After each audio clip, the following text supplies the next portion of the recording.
another episode of the Next Shift podcast. Kenny, how are you today? Normally we do these on Thursdays, and knowing you and I, we probably will again this week, but we had a great opportunity for a Monday show.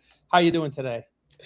I am doing great. I'm excited to have this guest on. I know you've talked pretty highly of him, so I'm excited to see what we can get going and get cooking here.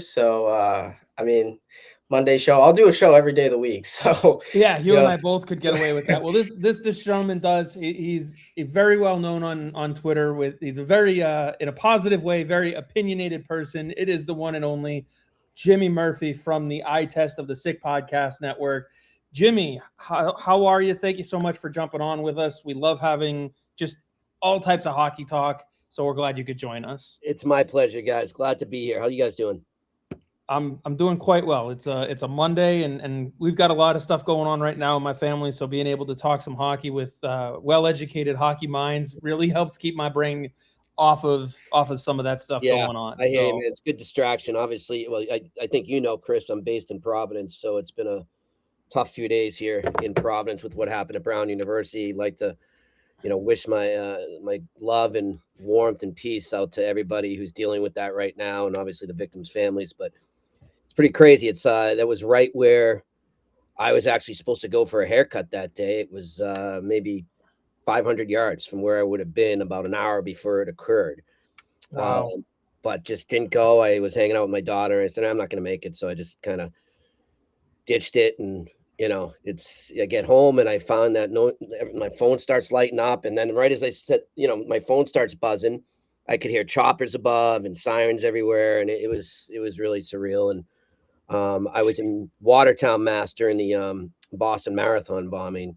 So it's just stuff like that is tough, and it just puts a lot of things in perspective. And it does make you want to just have a distraction like this to kind of get away from that for a bit. Absolutely. And yeah, I don't want to say it's funny that you mentioned the marathon bombing, obviously, because of the subject matter, but my girlfriend and I at the time, we went to that first Bruins game back, and it still gives me chills. And I swear it's probably still, to this day, the greatest national anthem that I've ever either been a part of or seen. The way the crowd took over for Rene Rancourt that day. And, I know we've seen it in other places, but like, I just always look back at that one. I was like, no, that one, it was organic. I've seen them where the announcer's like, feel free to join. And I'm like, no, that ruins the moment. Yeah. No, that was I remember walking the streets of Boston and they were all roped off and it was just so surreal. Yep. It's crazy too. At that point, they had not caught the guys yet, I think, right? Because that was like on a Wednesday, I think. I think it was like a Wednesday game, and then they ended up getting them that weekend. After that. I think so, yeah. But they knew they weren't like in Boston. They had moved. No, they were still in but everything. They were right by MIT in Cambridge. I remember that. Yeah, because oh no, you know what it was? They did catch them by then. Yeah. They did have them by then. Yeah. Because the shelter, that everybody had to stay at home order. Yeah. And then they found the kid on the boat. What happened was they lifted that then because they didn't think it was a threat. And then those guys went out and killed the security guard at MIT. And then everyone had to go shelter in place again. And that whole day, trust me, man, I was right. Like I lived right off 93, which is a highway, right? Boston there, for those that aren't familiar. I've never seen 93 empty in my life. I mean, I constantly got used to it because you hear the cars going by all the time from my window, and it was just silence. It was the weirdest silence ever. But yeah, that was crazy. But yeah, this was a tough weekend, and it was interesting too. I had forgotten until I saw him speak last night after the Canadiens game that Marty St. Louis' kid plays for Brown. Oh wow! Yeah, and he mentioned it as well. So, hopefully everybody can get through this. Yeah. Again, as you mentioned, we're all thinking of Brown and all the recent stuff that's been going on. Yeah. Too much going on. Yep. So to the fun stuff, the hockey stuff. Yeah. We had a few real dramatic things going on in the world of hockey over the weekend. We got the Quinn Hughes trade, which just mollywops the Tristan Jarry trade. Or is it the Stuart Skinner trade? I don't know which one we're calling it. It's called Jarry. And then, of course, today, Buffalo makes the news by firing Kevin Adams and replacing him with Jarmo Kekalainen, which I think we all saw that one coming when they brought him in, but they actually pulled the trigger on it. Yeah. So, look, first off, like I'm not defending Kevin Adams' job with the Buffalo Sabres, and I mean it's just been a bleep show, and it's every time you think it's going to turn a corner, it doesn't. It's a mess. So I'm not surprised by this, and I'm not defending him when I say this, but I thought it was kind of like classless that got out, and then he has to sit there for 3 days, like that being hanging over his. It's like these are human beings, and I mean, it's still a guy losing his job. You got to put the fan aside from you and realize that sometimes. So, hope he's able to get through this weekend. And then Jarmo Kekalainen, what a weekend for him! I went for his dad. I don't know if you know, his dad passed away Saturday over in. I saw that today. Yeah. Yeah, because I saw I'm friends with him on Facebook, and he posted that about I don't know, just over 24 hours ago, and then he gets the job here. So just a crazy time for him. But look, I know Jarmo for a while. He's probably one of the best scouting GMs I know. Like the guy has got such a great eye for scouting and talent, and obviously he cornered the Finnish market and the Euro market as well. It's a good hire. I think there's a lot more work that needs to be done. It's going to be probably not as fast as Sabres fans want it, but it's a step. And I don't think this is on Lindy Ruff at all. I think this is more on the roster, management, and scouting. So I wouldn't expect Lindy Ruff to, lose his job before this season's over. Yeah. Kenny, did you have a thought on the Kekalainen taking over? No, I mean, it was I didn't hear anything. So today, getting that it seems like the fan sentiment was nobody was shocked. That's all I could say. I'm not really watching Buffalo too much. I'm more watching Rochester, obviously being in AHL, being in the rink, and it was interesting to see that they didn't release Consta Hellenius. So I wonder if that will change. They're not going to let him go to the World Juniors. He's been crazy in Rochester. I mean, watching him play against Bridgeport live, it's like, whew, he's good. He's a good player. I know they've allowed him to kind of take his time down in Rochester. So I wonder if they're not going to release him. Maybe there is a chance that he does get a call up maybe during that time. That's why they don't want to send him. I have no idea. But yeah, heck of a player. And, World Junior time is coming around. So I know a lot of people are getting amped for that. And I know it'd be a huge blow for Finland if Hellenius isn't able to go. Yeah, it doesn't look like he's going. We were talking about that on the eye test too. Right now, I don't think he's going to go. Interesting, but you get to watch a good team there in Rochester. They got some good players. Yeah, and Kenny, I was going to say, of course, he didn't get the call up. They were too busy giving Trevor Kuntar his NHL debut for 5 minutes. Man, they built this kid. Like I think Trevor could still be a good player, but the hype. I mean, I get it. He's a hometown kid, but like. Talk about setting the bar a little too high for the kid, right? I mean, I think he's if he does make the NHL, he's a good bottom six, fourth liner, and he's a grinder. He's a hustler. He's a hard worker, but like, oh yeah, they're making it out to be like this guy's going to be the second coming of like who's the Buffalo guy that went home after a while and played there and was the captain? I forget. Oh. I can't think of who it is either, but yeah. Yeah. I mean, in general, they're hyping him up like he's this great top six guy, and he's going to come in and solve all these problems. Right? Guys, he's not Connor McDavid. Like and I'm happy for him. I remember watching him. Kenny and I talked about him a lot when he was in Providence and in the Bruins organization. But like you said, fourth liner at best. I honestly, I would be thrilled, and he should be too, if he can come in and have the same type of impact in that organization that, say, Patrick Brown has had for the Bruins. A tweener guy who can lead in Rochester, but bring a little something when he gets the call up, maybe only play 8 to 10 minutes, but someone that you can go, this is what we're going to get every time he's in the lineup. Right.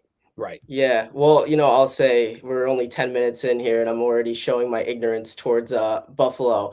When they were coming to play Bridgeport, obviously, you walk up and they give you the stat sheet when you're there for press or whatever. So I grabbed it, looked down. I'm like, Trevor Kuntar, nice. Look down. I look at the points. I did a double take. I was like, oh my gosh, this guy's over a point. This guy's almost over a point per game.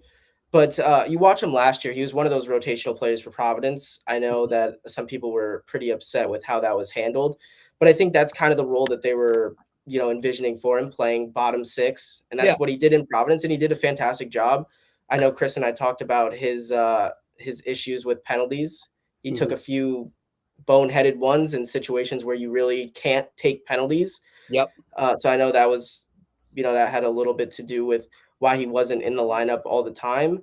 He had a great finish with Providence in the playoffs. He ended up getting an assist, doing what he does best, getting in on the forecheck, making a hit, working hard. He goes out there and he puts 45 seconds and he puts them together well and plays just a hard game. So I mean, I know people. I mean, we're all Bruins fans. We see, any Bruins player gets called up and they're like, oh, Don Sweeney's an idiot. But I mean, really, I watched him last year and there really wasn't much to it. I was not shocked when they did not re-sign him after that year. Just didn't play much. So I'm not really like, I'm happy for him, obviously. Hard player, plays a good game, but I'm not sitting here like, oh my gosh, can't believe we don't have this guy on our team anymore. Yeah. It is what it is. Yeah, Kenny, you know as well as I do, he's an idiot not because of Kuntar, but because of Brandon Buss. He's the one who got away. I'd rather him over Corpusala right now. Let's call a spade a spade. Yeah, I mean, at the end of the day, I think we can just say that one hasn't worked out to the projection that anybody really thought, nor to the ceiling that it could have. Because I think we've all seen enough from Korpisalo. If you've watched him in Columbus, especially when he was in LA. There's a higher ceiling than what's there. He's just not reaching it. Exactly. It is what it is. That's not the Bruins' fault that he's not reaching it. It's the cap hit. It's the cap hit that makes it, tough to digest because, going back to that moment when they were breaking up the Swayman Allmark duo, one of the reasons they're saying, well, you can't have two starting goalies because you can't have that much money invested in between the pipes. And what they end up saving, like $1 million. I mean, it didn't, from what I'm told, and you guys know I do have some ties in Ottawa if you watch the ITIS. From what I'm told, it was not insistent of Ottawa that he be in the deal. Like the Bruins actually wanted him to be part of the deal. And that right there is what scares me because, if you have to take him on just to make the deal work, so be it. But the fact that you insisted on it. So my understanding of that, and this might be a better conversation to have on after, but my understanding is they were told they had to take either Korpisalo or Anton Forsberg. Of the two, they picked Korpisalo. Yeah. So I don't know. Maybe you're right. I'm just telling you from what I know from someone who worked pretty closely in that organization. That wasn't the case. The Bruins seeked out Korpisalo because Bob Essenza loved him. And hey, Bob's done great work, so maybe he can still save him. We'll see. Well, and you know what? If Bob got this one wrong, I'm gonna be okay with that one because he's done enough. Yeah, he's done enough. So, but also this weekend we got the Quinn Hughes trade that rocked the world. I've seen so many mixed reaction on this one. I don't know why. I mean, I think from everything I've been told and everything I was hearing going into the trade, like that's by a landslide the best offer that Vancouver got. And, I think Billy did a great job of buying his time. Like, let's not forget that Billy and the Wild were pretty much held hostage by the Suter and Parise contracts until after last season, right? So now that cap money freed up, a lot of people criticized him over the offseason coming into the season saying, why didn't he do more with that money? Why did he get more fill-in type of moves? Like bring in guys that are going to maybe be in his middle six or his bottom pairing. Like why didn't he swing for the fences? Well, clearly he was biding his time and waiting for something like this to present itself. And when it did, he pounced. And it helps, of course, that he's, was mentored by Jim Rutherford in Pittsburgh and knows him well. And it also helps that Billy and his scouting department did a great job of compiling so many great prospects that they were in position to make this deal happen. I mean, I honestly think when all is said and done, if projections are correct, 2 to 3 years from now, it's going to be a great deal for Vancouver too. I think Bulliam is going to be a stud. I think he's a top 4 D-man. I watched him play a lot when he was at Denver, and I was impressed. I mean, he single-handedly beat my alma mater, UMass Amherst, a couple of years back in Springfield at the NCAAs in that triple OT game. I mean, he was insane. And I remember sitting with Pierre and I'm like, this kid's like off the charts. Like saw a little Makar in him. I'm like, this kid's going to be a stud and he'll get there. And I think Marco Rossi is a great ceiling there. He could become a 30-goal scorer. You never know. I don't know about Ogren or not. What's going to happen with him? Like he's got a lot of potential. So you see what, and then they get a first rounder. So I mean, he essentially Jim Rutherford got, if you count the pick, 4 first rounders in that trade for Quinn Hughes. Quinn Hughes wasn't going to stay, and it's better to get it done now than to let it linger. It was clearly having an effect on the dressing room, on Quinn, on the team as a whole. And this team's been through enough like drama in the last 2 years that they make a soap opera look like boring. It's insane how much they've dealt with, and it's just been a sideshow nonstop with them. So I think get this out of the way. And I'll say this for those that are saying, like, yelling at Tom Fitzgerald right now, for Devils fans that are pissed, show me how, like, unless he was trading Nico and Dustin Mercer and Nemec all together, or just Grat instead of Nico, how is he going to match that deal? And then you're almost like you're subtracting something you can't fill. So I think it was a great deal, and like other teams just couldn't beat it, and that's what it is. Yeah, I think the thing is, sorry, Chris, No, go not ahead. a lot of teams have a Zeev Boyum to deal, and I thought that was really funny. I was reading through Bruins Twitter. Obviously, anything big happens, Bruins fans want to get their nose in on it. A lot of people were like, oh, trying to figure out a deal, and the realization is the Bruins have nobody in that system that can compare to Zeev Boyum, and like I said, not a lot of teams do. I mean, off the top of my head, maybe Cole Hudson, maybe Axel Sandin Pellikka. It's pretty good too. I'll tell you this: I know that Washington and Vancouver talked. It was more Vancouver approaching Washington and throwing stuff at them as opposed to Washington making an offer, from what I was told. But they wanted Ryan Leonard bad, and the Cats are like, no way, peace. It's not happening. But that's the kind of piece it would have taken. Right, but also, I think they look at it like they're about to lose one of the best power forwards and goal scorers ever in the history of the game. And Ovechkin, that's what they envision Leonard to become. They think he's eventually a 50-goal scorer. Okay? Oh, no, if I'm Washington, I can't part with Ryan Leonard. No. So then it became, okay, how about Cole Hudson and Connor McMichael and a first rounder? And Washington they listened to it, they thought about it, but they were still hesitant. They said, look, we look at Cole Hudson as a big part of our team right now. And that wasn't even going to be, like, I think still Vancouver might have wanted more, but it was just, those were the names that were thrown around there. I know that Pittsburgh called, but it never got past that. Pittsburgh made it pretty clear, look, we're just doing our due diligence, but like, we're really still committed to the rebuild.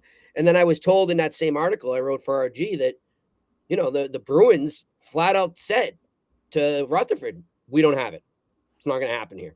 Well, but that's just the reality. Yeah. I mean, at least he called and said, what do you want? And said, we don't have it. Yeah, that's it. Like, it was just, that was it. And that was the end of the conversation, and they were out, and that's it. So it's like, I know is when you're a fan and you're thinking with your fandom in you, why couldn't my team do that? But when you got to step back and just be objective and look at your depth chart and look at the picks you have and look at the prospects you have and go right down the line and compare them, go around the league and compare them and say, okay, there was no way in how we were measuring up to that, Yeah, and the reality is, if Boston was trying to put something together to even remotely come close, you're putting 6, 7, 8 guys in a package just to get the trade bar on NHL 25 as close as you can, and that includes Dean Letourneau and James Higgins and Mason Lohrei and Matthew Poitras and Will Zellers. So, like, you might be getting a little close at that point to the same value, but you're still 2-3 pieces shy. Yeah. It's just not worth it. You're depleting 90% of what you just went out and accomplished last year. It's just not worth it. And you're also doing it without the knowledge that he's going to stay. Exactly. That's the big risk. Pat Brisson made that abundantly clear, including to the New Jersey Devils. Just because you get my client right now, he's not committing to anything, man. We can talk about it in the summer, and that's it. Like, and I thought that that Quinn threw Billy Guerin some flowers there, saying, I really respect the way that he had the balls to make this move happen and give up so much for me. Shit, I respect him for doing it. Yeah, he's like, up to the plate and said, "This is the guy I want. I'm going to do it." He's kind of opening the door, saying, "Hey, I'm at least going to be thinking about it. I'm not ruling you out right off the get-go." But still, there's no guarantee he's staying in Minnesota. There's no guarantee he was going to stay in Jersey, even though his brothers were there. That was made abundantly clear. And I think that's when Fitz said, well, then I'm not giving up that much. Like, I need to know that I can lock him up, or screw this, man. I'm not trading half my team for one guy and not even No knowing matter if he's how gonna good he be here. is. Yeah. Yeah. So And then over the weekend, the last one was Tristan Jarry for Stu Skinner. I think it's a wash. I mean, seriously, what the hell has Tristan Jarry ever won that Stuart Skinner hasn't? Oh, that's right. Not as many playoff rounds. I was going to You say, know? I'd go so far as to say I think Edmonton lost this deal. I think they lost. I'm so glad you said it. I do too. And I think, I feel in like the long run, in the long run, I do long think Jarry could get there, give him a little bit of a boost. It's something different, which they absolutely need. And Jarry might be able to help him in the regular season, but to your point, he's not the playoff guy that Stuart Skinner has been. I mean, there's value in the fact that he got them to 2 Stanley Cup finals. Yes, he didn't win it for him, but he wasn't the reason they lost the first time around. It was a 1-goal game in overtime. Yeah. he went toe-to-toe with Sergei Bobrovsky twice. Look, I look at just how botched that's been by the Oilers. Like, if this is what you think puts you over the top, then you're in for a rude awakening. And that's if you make the playoffs, because it's no guarantee they make the playoffs yet. I'm sorry. Like, people say, come on, Connor McDavid. No, I won't. They went in, they won that game at Toronto, and then they were flat as anything the next day. And I get it, they're in a back-to-back, but everybody has back-to-backs. And that was atrocious what I saw in Montreal last night after that win in Toronto. I thought that would they're going to get some traction. This will get them going. Until Connor McDavid and Leon Draisaitl decide to play team defense, I don't care if you put Patrick Roy in his prime between the pipes. The Edmonton Oilers are not winning a cup. I'm sorry, because until those guys commit, the rest of the team's not going to commit either. So it's up to them to get this going. Yeah, it's funny that you say that best players have to play the best part of the game and the full two-way game. And Kenny and I have had that conversation so many times about some particular prospects in the Bruins system. So I'm sure maybe one of them that wears the jersey sitting behind Kenny right now. That one and another.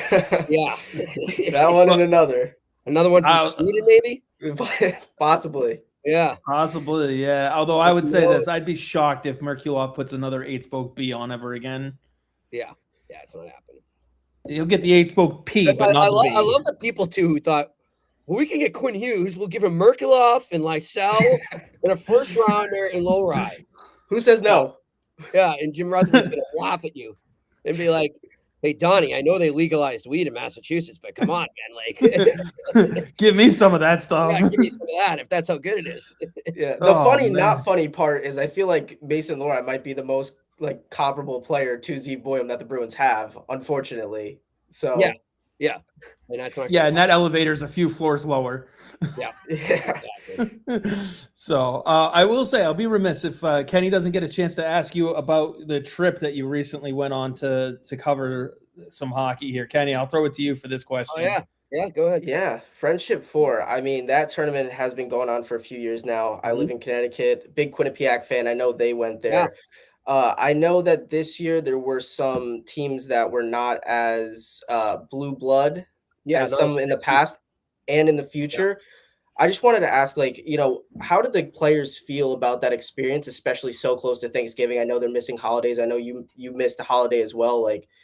How do the fans feel, and how do the fans feel over there? How is the fan sentiment over in Belfast? Like, a lot of people don't know that there's professional hockey over in Ireland. Yeah. So listen, I've been so impressed with this whole experience since I became part of it.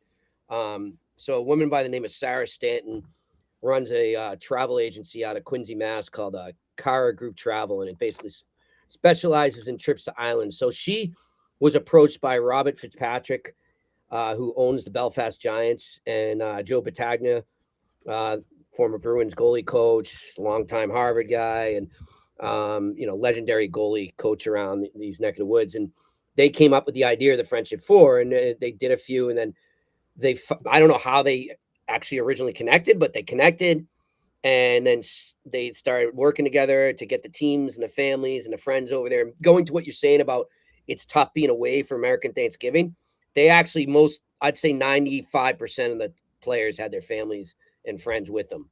Wow. Oh, They do wow. a great job of bringing them over.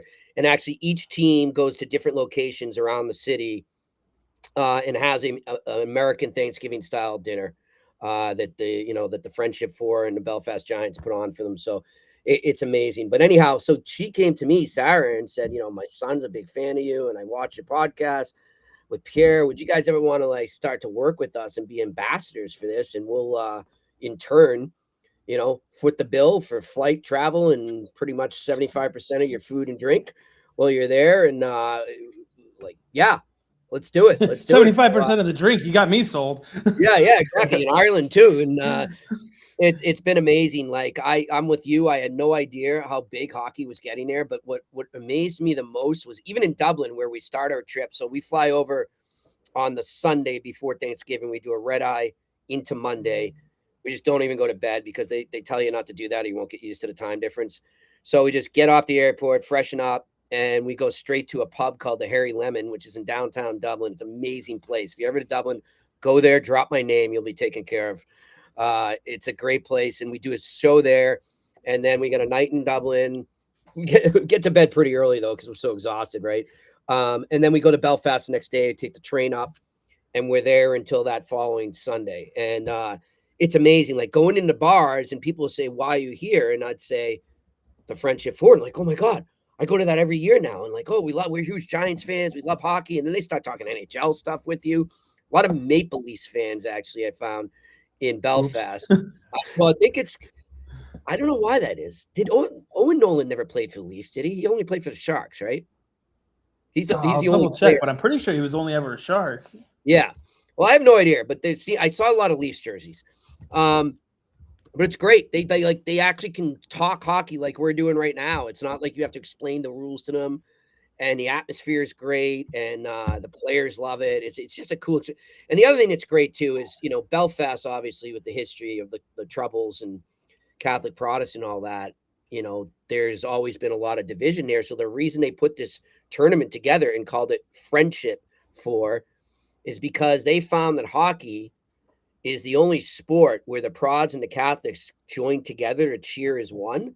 Whereas like in soccer, think about it. If you guys I don't know how much you follow soccer, but Celtic Rangers is like, people get murdered at those games. It's the Rangers that are Protestant.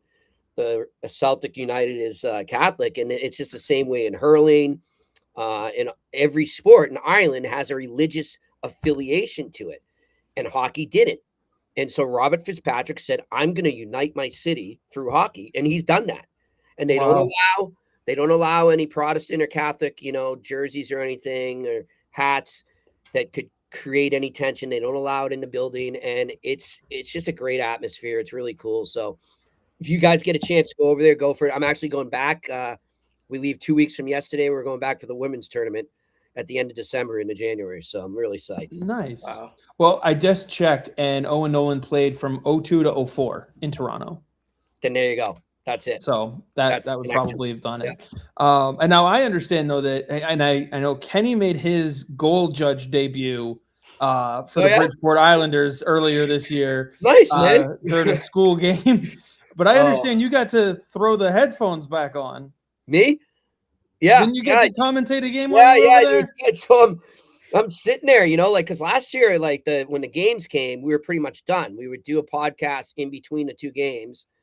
And then it's like, all right, game on. We can have a few drinks, kick back, mingle, and network and stuff. And so I'm just sitting there writing a story for RG, trying to get that done. So after the game, I can just hang with some friends and relax. And Robert Fitzpatrick comes up to me. He's like, hey, our Carl guy lost his voice for the Flow Hockey broadcast. You're in. And I'm like, I haven't prepared. I know that I've studied for the tournament, but I didn't prepare as if I was announcing. And thank God I walk in and such a small world, and go figure too, the name. So rewind to 2010, 2011 season when the Boston Bruins won the cup. Where did they begin their season? They were in oh crap, where did they go that year? Prague. It was Prague. Right. And where were they before they were in Prague? Who did they play in an exhibition game? Oh God, I don't remember that far Belfast back. Giants. Oh. So I didn't get to go to the Belfast part, but in Prague, I met a guy who worked at the time was working for ESPN Europe, and he was doing some announcing for them for the Stanley Cup final that year and the years before, and like he was there to follow the Bruins. Like anytime the Bruins, like if they would send him over to follow the Bruins in the States as well. And long story short, his name's Aaron Murphy. We became instant friends, not just because of our great last name, but and we stayed in touch for a while, kind of lost touch the last 5 years. And I walk in the booth and Aaron Murphy's doing a play-by-play. And I'm like, what the hell, man? He's like, can you believe this? 15 years later, here we are in Belfast again. And so it was great. Aaron and I had a ball, and it was a lot of fun. I actually got some compliments from some of the parents that were watching on Flow afterwards. So yeah, it was fun. It was a good time. Yeah, my Always. story is not as a happy ending as that one. Oh yeah, did you press the button to? He did not have an incident that we saw yesterday or on a Sunday at Minnesota with a false goal. He did not have that. No, so I don't know if I told the story on here, but I'll say, Yeah. so I was covering Providence last year, and I was really fortunate to be able to be in the building for a few of those games. But I live in Connecticut, so 2 hours there, 2 hours back, unpaid. Wasn't going to work. My parents were starting to get pissed off that the car, Yeah. you're beating the shit out of the car, and you're not even, you're not even getting paid. So I ended up just trying to cover Bridgeport because that's 30-minute drive. First game that I end up getting a press pass for. It's 10 o'clock, of course, because it's a school day game. Oh yeah, the school day game. Yep. So I'm there and I'm starting my, we do a game recap article, and you get a call from the broadcaster and communications director, Jason Shia, great guy. He calls me and he says, "Hey, would you mind helping me out? We're a little shorthanded. Can you go be the goal judge?" And I was like, all right, I'll do it. Have you ever done this before? Never. I'm not I'm not one of the volunteers. That's a lot tougher than what I just did. Wow. No. I mean, all I did was push a button. They were like, you're not judging anything. You wait until the refs call a goal, and then you press the button. That's it. And it was great because I went down there in warm-ups. I met the guy that was, doing the volunteer. I don't know. He's probably the guy that, coordinates everything. He was a nice guy. I went down there behind the net, and there was nobody there. So there was like 2 rows of nobody, and then there was a ton of high school kids behind. So I was like, oh, this is awesome. There's nobody here. I don't have to listen to kids. So there's this second grade class. After warm-ups end, they start doing their rendition of the national anthem, and it never crossed my mind that maybe these are their seats, second graders. And they finish up, the game starts, they point to me, the refs point out, they just were like, all right, the refs are going to point to you, press the button, then that's it. They never ended up pointing to me. So I was sitting there waiting so anxiously, holding on to the button, just waiting, never did it. And then the game starts, and then these kids, start coming down, and they all sit around me, 3 rows of second grade kids standing there, just losing their minds, having the greatest first hockey game experience ever. And I was sitting there, and I was not as thrilled, I will say. It was a tough one, and I know they took a ton of pictures because there were well, you're a good sport to do it, man. Yeah. So here is I have a picture up, and I showed Jason this. I don't know if you're gonna be able to see it. I'm there with my nice quarter zip on, and there's just a ton of kids wearing red around me. And so I ended up second period, an intern came and relieved me, and then the game ended up going in overtime, and I'm sitting in the press box, and I get a text from Jason. He's like, "Hey, the intern's got to leave. Can you go back down there for overtime?" Which I ended up doing. Yeah, you escaped overtime. You don't have to worry about such a crucial goal. Oh, no. And the funny part was it was 3-2, and then 30 seconds left. Joey Larson scores a goal, and I was honestly, I wanted Bridgeport to win, but I was like, you got to be kidding me. I had to go back down there and do it for the overtime. But earlier in the game, they scored the first goal. Nobody told me. I thought it automatically went off because I guess I'm just an idiot. Like it just you press the button and it automatically turns off. It didn't. It just kept going, and I was like, I kept looking up at it. I was like, huh. wonder when this thing's gonna When's it turn turn off. off? So the play kept going, and I was like, okay, I'm gonna press this again, and we're gonna hope that stuff doesn't go off. And I pressed it again, and it turned off. I was like, wow. Wish they would have told me that, so I didn't look Yeah. like such an idiot. Just keep looking up at there. 3 plays later, I'm like, huh. Yeah, whatever, man. Live and learn. Live and learn. Yeah, exactly. So, I tell them anytime, I'm like, hey, if you guys ever need me, I'm here. And then I go Yeah. and tell Jason, and Jason's like, don't tell them that because they're gonna ask you every time you're here, Oh, whenever Jesus. they need somebody. Yeah. So yeah, so I'm glad your experience getting called in was a lot more fun and a lot more successful than mine. So And had a friendly face to Yeah, it. exactly. A fellow Murphy. not second graders. no. And it's funny too, because what was it, 2 weeks ago now, Kenny? I went down for the Bridgeport game and they were playing Hartford. Yeah. I had another one of my goalie moments. I was watching Callum Tongue warm up, and I said to Kenny, I was like, he's not right. He's gonna have a rough one. I don't know how long he's gonna last in this one. 3 goals in the first, and they pull him after the first period. Wow. Ugh. That's good. So, hey, Bridgeport, by the way, are they moving?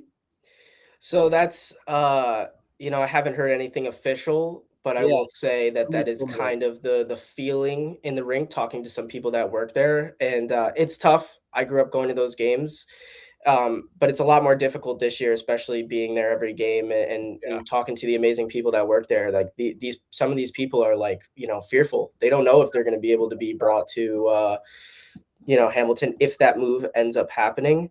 Mhm. So yeah, it's tough because these people are really just sitting ducks. They're waiting and seeing what's going to happen. And a lot of the people that work there are also college kids, as am I. I don't work there, but a lot of those kids are college kids, so obviously they're not going to be able to go over as well. So yeah, that's the rumor. That is kind of the feeling, but I know a lot of people are worried that they will be moving. So nothing official yet, but I'm sure we will know as soon as it is finalized. Okay. Yeah, I can tell you firsthand. I worked for the New England Revolution before the pandemic, and there was a lot of hype around the Soccer Specific Stadium in Boston and all that, and whether or not it was going to happen. I think Kraft had put in a land bid at one point, Right. and the whole thing became a big hoopla about whether or not they were actually going to move, and even just going into work, it's like, all right, we don't know anything, and like whether he bought the land or not isn't really relevant because it's like even if they put shovels in the ground for a building today, we're not moving for 3 years. But then knowing that move is coming, and that's just from Foxborough to Boston. I can only imagine from Bridgeport to what is it, Ontario, Hamilton? Yeah. That's a much bigger difference, and obviously we're all familiar with Arizona to Utah, that whole situation there. So Bridgeport is in a lease with Total Mortgage Arena until I believe 2035, and I know they're obviously not going to just let them get out of it for free. So I'm hoping that they put up kind of a fight there, and the Islanders kind of figure out that it's not worth it to make the move. That's the hope. Is it going to happen? I have no idea. So I'm sure we'll be one of the first people to know, and we'll put it out there, but just a tough situation, obviously, for all those people. Good stuff. So I want to pivot a little bit, Jimmy. I know you do the eye test, you do the Bruins vibes as well, all with the Sick Podcast network there, and certainly a vastly growing network. There's quite a few of those podcast networks popping up these days, and obviously, as we all know, very polarizing voice on Twitter that you've got. Some would take that as negative, some take it as positive, take it however you want. But just getting to this point in your career, getting to the point where you join the Sick Pod, first of all, how did that come to fruition for you?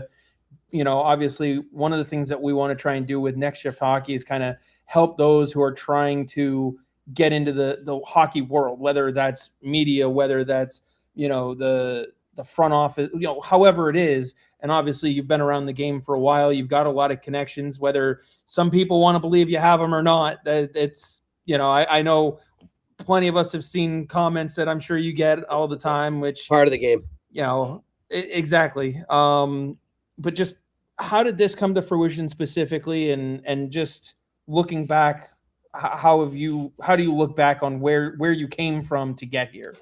Well, I wish I had a lot more money by this time, I'll tell you that, but don't we all?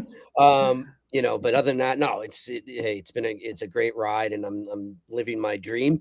And as far as the eye test and the Sick Podcast Network came about, so that I do a lot of stuff with TSN 690 in Montreal, and I know their staff pretty well, and dating back to when they were the Team 990. I started doing stuff with them back in like 06 when PJ Stock, former Bruin, had a daily show on there, a lunchtime show called the Stock Exchange. And so he got me kind of in the door there, and I just splinted out, met a lot of people. One of them that became like a mentor to me, Mitch Melnick, who does their drive home show. He's like a radio legend in Montreal and throughout Canada. And then through Mitch, I met Pierre. And so Pierre, because I would have to sometimes interview Pierre when I filled in for Mitch up there. And Pierre and I stayed in touch for like the last 10 years and, just formed a friendship. And, it's funny, actually, we were telling this story in Belfast the last time we were there. And it was, I'll never forget, it was actually the Sunday of Thanksgiving weekend. I'm just kicking back. I had a couple buddies over for the Patriots game. They left, and I'm just watching football there. And maybe a couple drinks deep, I won't say, but, whatever, just hanging out, having a good time. And Pierre texted me, and then we had talked about it, like maybe doing a podcast together. And I said, hey, let's do this podcast, because Tony Marinaro has been asking me to do something with Sick Podcast Network, because he had switched from TSN 690 to Sick. And we called Tony, and then he put us in touch with Agnello Cavallaro and Sonny Cavallaro, Sammy, excuse me. Sammy's the founder of it. He's an amazing story. He's 23 years old. I forget the name of the disease. I apologize, but he has a disease that it's debilitating. He wasn't supposed to survive past like 17. Oh, and he's 23, and he formulated this idea about 4 years ago, and it's just grown like to huge levels. They're actually bringing in, I know who it is, but I can't say, but a big Toronto hockey sports media personality is going to host a daily podcast out of Toronto starting, I think, next month. So that's going to be announced shortly. And they're just growing and growing. And so Pierre and I came to them and said, let's do the eye test. And Pierre wanted to call it the eye test because he's very anti-analytics. I'm kind of somewhere in between, but he'd prefer the eye test over analytics because he was a longtime scout. And so we chose that name, and here we are. It's great, and I'm happy I did. Awesome. Yeah. Kenny, did you have any other final questions for him? I know we weren't trying to take up too much of his time or take time tonight, but well, I guess I will ask. You talk about how you got started with the Sick Podcast Network. I'll ask about RG, because I know you're colleagues with somebody who I know very well, Stefan Rosner, also works there. So great kid. Yeah. So how'd you get started with that? Yeah, and Stefan was actually with when I was writing for Boston Hockey Now. He was doing the Islanders site for that network. Yeah. As well, but he's moved on to good and better things as of I'll leave it at that. And so anyhow, a few things to talk about off air, I guess. yeah, exactly. With RG, it was really weird. So just to kind of give you a quick chronological like track record of my journalism, I first started covering the Bruins in the NHL for that subway paper they used to have in Boston called the Boston Metro, with the free paper in the subway stations. They had them all over the country for a while. And then I met somebody from I met like Bob Snow, who's since passed, unfortunately. Chris Snow, who was the assistant GM. Oh, yeah. Died of ALS. His dad was Bob. He died of ALS as well about 2 years before him. It's brutal. And his uncle also went that way as well. But so Bob kind of became a mentor to me. He was writing for NHL.com, and he said, do you want to help me write once a week a college hockey column for NHL.com called On Campus? And I started doing that and kind of networked my way into NHL.com. And when I was writing for NHL.com, their European correspondent and a guy who would do a lot of features on like the Russian players in the NHL was this guy named Sergey. And he reached out to me. I want to say Sergei Demidov is his name. It might have been probably the year. What was the year that the 23-24? So when the Bruins lost to the Panthers in the second round, right? They lost in Okay. 6. Yes. So 2024, right? Yeah. He reached out to me during that series and said, "Hey, I don't know what you're doing, but if you want to do some freelancing for us, it's I just started a company called RG. We're based over in Cyprus in Europe, but we're hiring a bunch of North American writers, and we're very hockey oriented. And it was great. Like the base pay is really good, and you can also I get commission every time a story that I write is backlinked by like say ESPN or TSN or Spectres or you know Bleacher Report or something like that. I get anywhere from $50 to $150 commission. So There you you could go. I've on some stories I've made like $2,000. Some I make like 100, some I make like $2,000. But it's like if you hit on one story, you're pretty much set for the month, you know. So it's a great pay model, and yeah, they're starting to get huge. And then I introduced him to Marco D'Amico in Montreal, who's doing a great job covering the Canadiens now because I mentored Marco, like I trained him when he was with Montreal Hockey Now, and so he's writing for them now. And this guy out of LA named Andrew Knoll does a good job covering the Ducks and the Kings. He's with us now, so yeah, it's definitely a growing network, and I'm happy I jumped on. Awesome. And I know you mentioned the Metro paper there. What made you get into covering hockey in the first place? Well, Going back a little basically, before that Metro paper. so I grew up like probably since I was like 5 or 6 years old. I was going to like I'm 51 now. So when I was like 5 or 6 years old, I was going to Bruins games with my grandfather who had season tickets in the old Garden. I don't know if you guys are too young to have been there. You probably are, but they're great seats in the old Garden. If you can look at pictures, they were like diagonally two corners. So there's this one entrance where the Bruins walked out of. It was the same Zamboni entrance, and they had like a little rectangular scoreboard above it with a Pepsi sign. I was the one diagonally across from there, and I was like 5 rows up from that. It amazing, just over the glass, and you're right on top of the ice, and the players can hear anything you're saying, and it was great, and I just fell in love with hockey, and I tried to play, but I sucked. I was a failed goalie, so I knew you'd love that. But yeah, I was like, all right, this isn't going to work, but I still kept my passion for the game. And when I was at UMass, I went to UMass Amherst. But I was kind of on a doctor's plan, but I wasn't exactly a doctor. It was on the like Animal House plan. So I graduated from St. Sebastian's, which is a small all boys school in Needham, Mass. I actually graduated with Mike Greer, the GM of the Sharks. Oh, He no was kidding. there. Yeah, Mike Greer was there. There were 5 kids in my graduating class on the hockey team that year that were actually drafted into the NHL. Mike Greer was the only one that would make it. Hal Gill went to my high school, so that's a claim to fame There for you me. go. Hey, Hal's the skills. He's a great guy. So anyhow, like when I went from St. Sebastian's, all boys, 365 people in the whole school, to UMass, where there's 28,000 people, girls, and lots of parties. I was out of there in like 3 semesters. I actually came home after my 3rd semester and told my mom and dad, I'm like, I got to take a break. I'm wasting your money. And so I just started bartending and doing construction and just whatever, odd jobs. And whereas bartending, there was a professor from Holyoke Community College, but he was actually from Ireland, from County Dingle, Frank Faulkner, and he ran an Irish American paper, and he loved my knowledge about Irish American history and also hockey. Like I taught him about hockey. And he said, listen, you come to Holyoke Community College, you maintain a 3.2 GPA, I'll get you back into UMass, and I'll get you in the journalism department. I said, all right. So I actually got a 3.2, then a 3.5, and then a 4.0.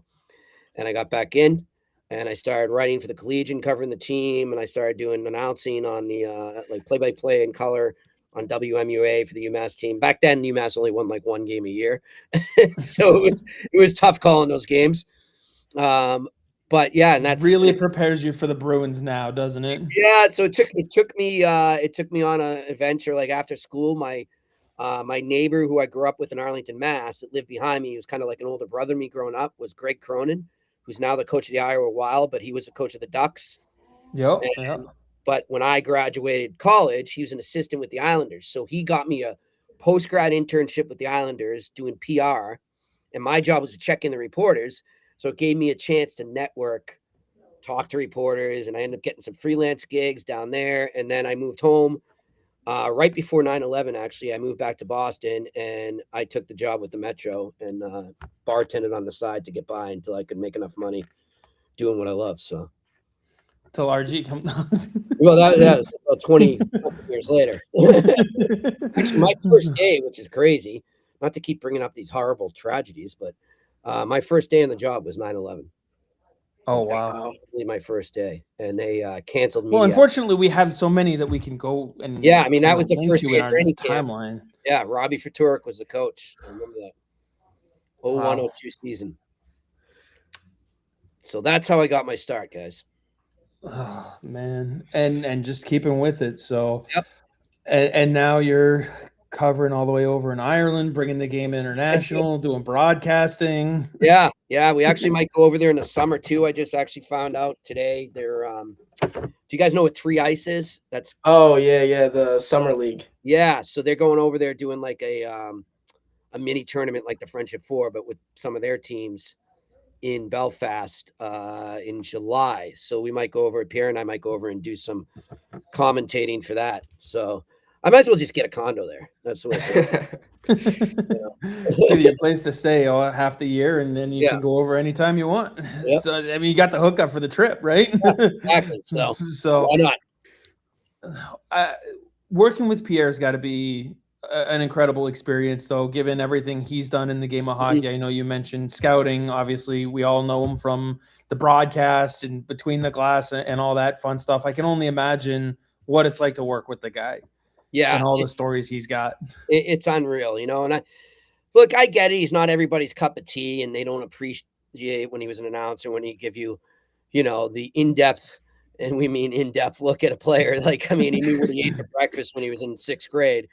But you know, like people don't realize when an announcer, and I've had it happen to me where like I provide more insight into a player and his background and his family and his roots.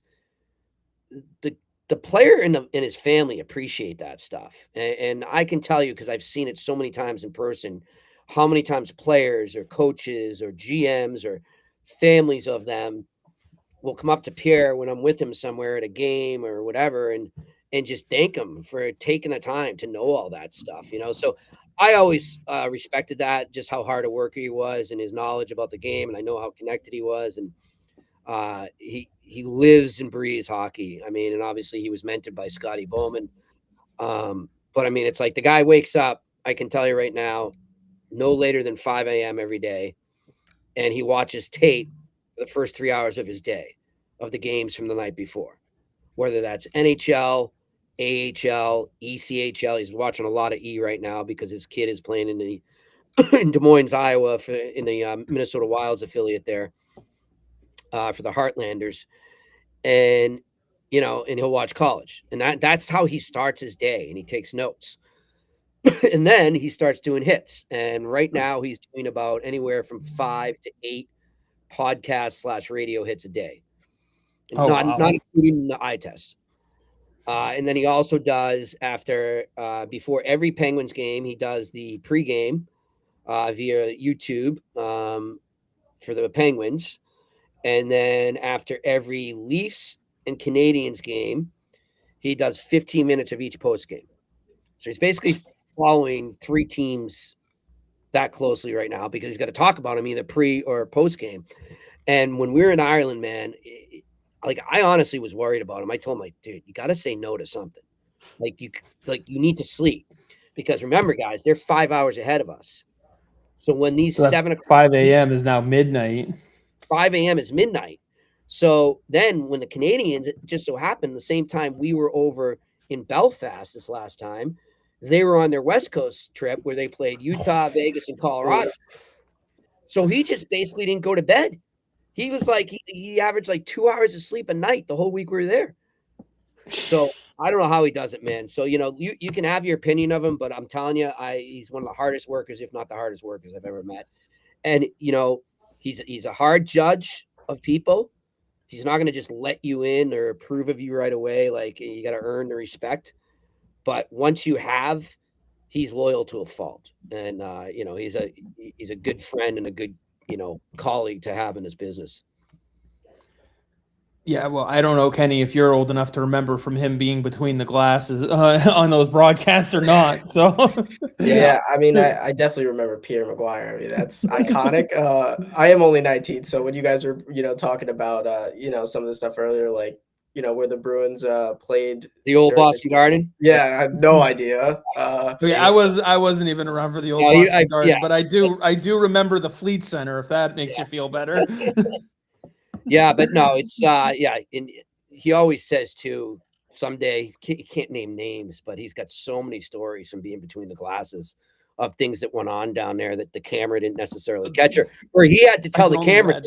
He had to tell the camera, don't pan down on me right now because this is going on, and this guy just said this, and this guy said that. I don't want it to go out over family TV on NBC. we get enough hot mics already as it is, so I can only imagine just, the things that he had. Jesus, so now it's just mainstream, right? So, oh man, I do remember, and like you said, people can say what they want and have their. I won't tell people how to feel about what someone does or what someone says or any of that, but like you do have to at least respect the fact that he put the effort in, and like you said, it's something that players clearly have an appreciation for. And if someone didn't, if no one appreciated it, I feel like he probably wouldn't just keep doing it. You know what I mean? Like, because he knows that it means something to certain people. Yeah. PK Subban kissed him on the lips. That's how much he appreciated it. You guys remember that? I don't That actually. Was when the Canadians beat the Bruins in 2014 in Game 7 at TD Garden. He came out and he was interviewing PK outside the dressing room, and PK just went up to him. Pierre didn't even get a question out. He just went, "Mwah! I love you, Pierre." It was great. I'm sure there was a bit of celebration involved in that one too, but oh yeah, I gotta say this though is that and I'm not just saying this. I mean, obviously it has something to do with it, but I know I'm close to him, but even objectively speaking, he needs to be in the Hall of Fame as a builder. Because you think about what he did as an assistant coach with the Penguins, 2 Stanley Cups. You think about all the management and scouting that he's done, whether it's been at the NHL level, the college level, and just the stuff that he was the first to do that between the glass. I mean, now that's a mainstay in TV when channels broadcast hockey. That's part of the broadcast, no matter what channel you're looking at, right? And him and Sam Flood came up with that idea at NBC. They were the first to do it. And it revolutionized hockey broadcasting. And then just the way he promotes the game, look what he's doing now when he goes over to Ireland with me, and what he's doing for the game there. And, he's got people from the IIHF and European teams over there that he just consults with for free just to sell hockey and to help them out, So I think sooner or later he needs to get a vote as a builder. Definitely one that you could, obviously he's got a great NHL resume, but in general, where you look at it and go, it's the Hockey Hall of Fame. Like everything he's done for the game, has that list gets even longer. And once you get to a paper towel roll of a resume, then, sometimes it's not just the quality, but it's the quantity that matches that at least gets you in the conversation, if not in the hall. So, I mean, there's so much to go on, and I'm amazed at how much he can just pull. Like, I granted, I know he takes his notes. You can tell he takes his notes, but there are just so many times where it's like, I got this story for you. I got this story for you, and I'm just like, how the hell do you remember that day, this time? Like, so again, I'm going to show my age, but you're well, maybe Chris's parents, your parents might even be too young there, Kenny. But go check out, there's a movie, I don't know if you've ever seen it, with Dustin Hoffman and Tom Cruise, and it's called Rain Man. I've never actually been able to watch that one. It was late 80s, early 90s. It was a great movie. I want to even say it might have been nominated or won for an Oscar. But Dustin Hoffman plays this guy who, it's not hockey, but just like general life facts, right? He's just like a walking encyclopedia of useful, but more so non-useful knowledge that people aren't necessarily always going to bring up in conversations. But he knows, like, he's just got everything, but he's a little on the spectrum, and it's about how he utilizes his amazing talents to maintain so much knowledge versus being on the spectrum and living life. And it's a great movie. But honestly, Pierre is the Rain Man of hockey. That's what I always tell him. And older people watching this will get what I'm saying. I've heard of the movie. I recall the premise as you're describing it. I've never actually sat down and watched the movie just because. Watch it. I mean, I'd rather watch hockey if I'm being honest with you. Right. So I'll go throw on an old game, but it's just one of those things. I've heard of the movie. I'm not that young. Yeah. But yeah, so yeah, sitting here going, I don't know what the hell they're talking about. Yeah, I don't know. Maybe I'll have to go ask my parents. See what they say.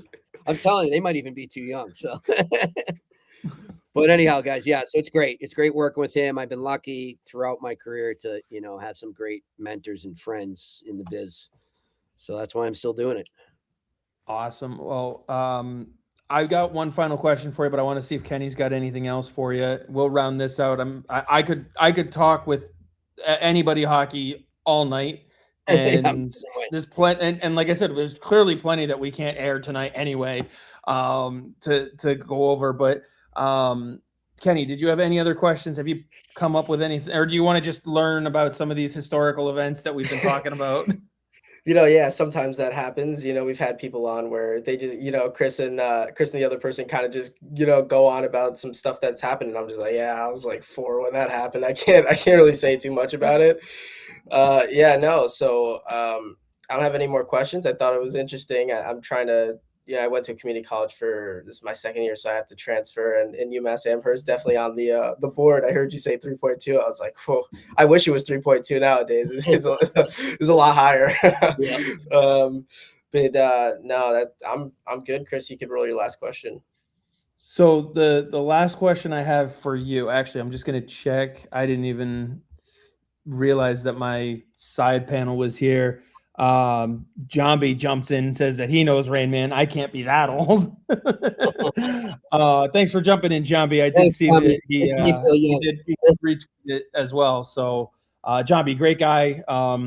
He's part of the Discord for Low Quality Bruins fan on YouTube. I don't know if you've ever seen any of his stuff, but that guy Ian works his ass off.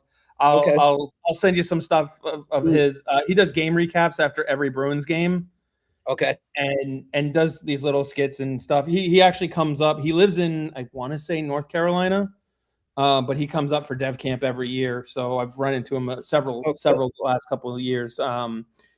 Great guy, definitely knows his stuff. Puts a lot of hard work in. Jambi helps him maintain things like his Discord and stuff like that. So shout out Jambi, also a Red Wings fan. So nice. If you can tell from the logo there, that was my second favorite team. Yes, low quality is definitely something. So my question for you, Jimmy, is now you've done so much, you've worked with so many great people, you've connected with so many great people, and now obviously you still write about the game, you still cover the game, and on a whim still commentate the game and play-by-play the game. What's your favorite thing about still watching the game? I mean, I don't know if it's just about watching it, it's just being around it. It's just the people in the game, whether it's players or coaches or management or fans and, colleagues and, just people working at the arena. It's just being around the game and part of the community. Like I feel, and look, I've worked in other sports, covering other sports, not too in depth, obviously, as I do in hockey, but I'm sorry, and I'm not just saying this because I'm biased. Like, hockey players they're the easiest to deal with and talk to, their egos aren't as, I think with the way things are going with social media and the way the world's going right now, maybe some of that's changing a bit, but for the most part, over the time I've been in a game, their egos are not as big as in other sports. They're confident in themselves and they're cocky, but they're not condescending or, just blow off fans and whatever. Like they do the most for charity too. It's amazing. But yeah, I just think the people and being around the game, the people and the history. And that's what keeps me coming back. Awesome. Yeah, it's definitely a community that I think we've unfortunately had the pleasure of seeing come together in so many different ways far too often. And obviously polarizing things in so many different ways, but yet, at the end of the day, like you said, there's still the player that is like, oh, hey, I ran out of tape. Someone's going to, next thing you know, they're going to have 5 rolls thrown at them and they're going to not know what to do with it just because it's something small. So like, while it's that optimum, we can disagree on some things, but at the end of the day, we can put it aside and come together and enjoy this type of thing. Exactly.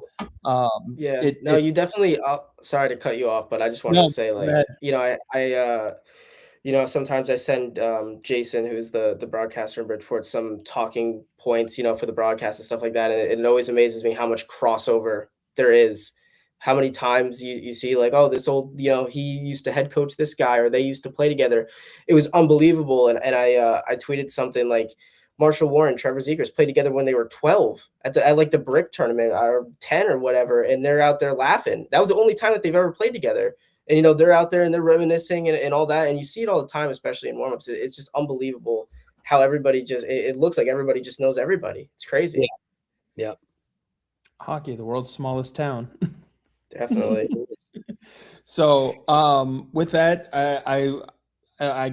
there's plenty more that we could talk about, obviously, but I don't want to take up too much of folks' time. And, Jimmy, I can't thank you enough for coming on. I know it seems like it's been a while coming. It's just, I apologize, man. As you know, I've had a rough couple of weeks since I've been back from Ireland. So it's no worries. I don't know if it's old or whatever, but like I used to be able to fight off illnesses a lot better, but this thing just beat the hell out of me, man. So it was, but I'm glad I finally got to come on. Absolutely. It definitely seems like it's been a longer time coming, though. And hopefully we can have you on more often. And again, obviously I don't want to keep you as busy as Pierre, but, hopefully having you on more in the future here. And, obviously you guys do a great job over there at the Sick Podcast Network. I'll let you plug kind of all the stuff that you've got going on, because it's not just the Sick Pod, but thank you so much for coming on. Yeah. So like you said, you can find me over there on the eye tests, 4 to 5 p.m. Eastern live, Monday to Friday, on YouTube, and then obviously it filters out into all the different platforms after that. And I also am doing. We're actually in the process. We were doing live post game for a while, but we actually, and I don't know if we told you this, Chris, but we're thinking we're going to do a next day wrap in the morning now after each game. So like if there's a Tuesday game, we'll be on Wednesday morning to wrap the night before, look ahead to the next game, and then talk whatever, just because we got so much going on. Both my co-host Brendan Sennett and me.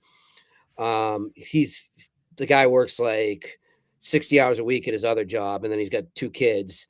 Both of them play sports and this and that. So it's been tough for him being up doing a podcast sometimes to like midnight or even past that. So we're probably going to switch over and do it in a day. We'll post info for that. But so that's called Bruins Vibes. And then, like you guys said, you can find me at RG Media. And I think I might have a story up there tomorrow on Phil Deneau. All right. Ooh. Yeah. Possible trade target for some teams, Phil Deneau. Yes. One of them, a team he used to play for that resides in a city I'm very fond of. Brandon Bussey's coming back. Yep. And it's not Chicago. Well, with that, I want to wrap up. Kenny, unless you got any final thoughts, I want to thank everybody for tuning in. Jambi, shout out for jumping in the comments. I know we've had quite a few folks who've been tuning in a little bit as we go. I know it's rough. Monday Night Football's coming up, so I want to thank those who did tune in and who'll listen later. And again, Jimmy, thank you so much for coming on. Kenny, any final thoughts before I send the folks on their way? No, Jimmy, I appreciate you coming on and answering my questions. It's always a pleasure having guests on, and you definitely, you're definitely one of the better ones. I'll say definitely one of the best. I'll say we've had a few incredible people on. So thank you so much for coming on and answering my questions. Good stuff. By the way, what jersey is that you're wearing?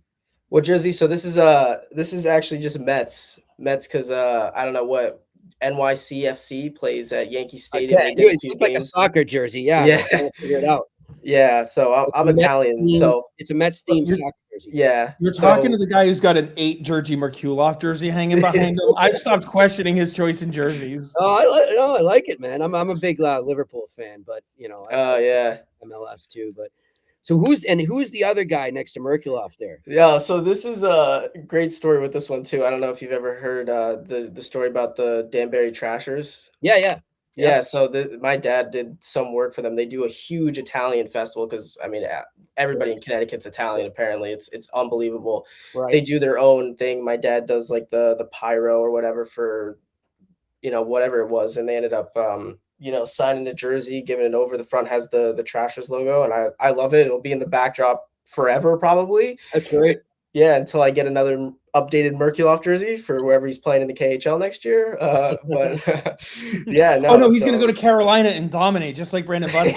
Same path. Yeah, exactly. Good So stuff. we'll see. All right. Awesome. thanks, Again, guys. thanks Appreciate everyone. Yeah. And we'll see everyone next time.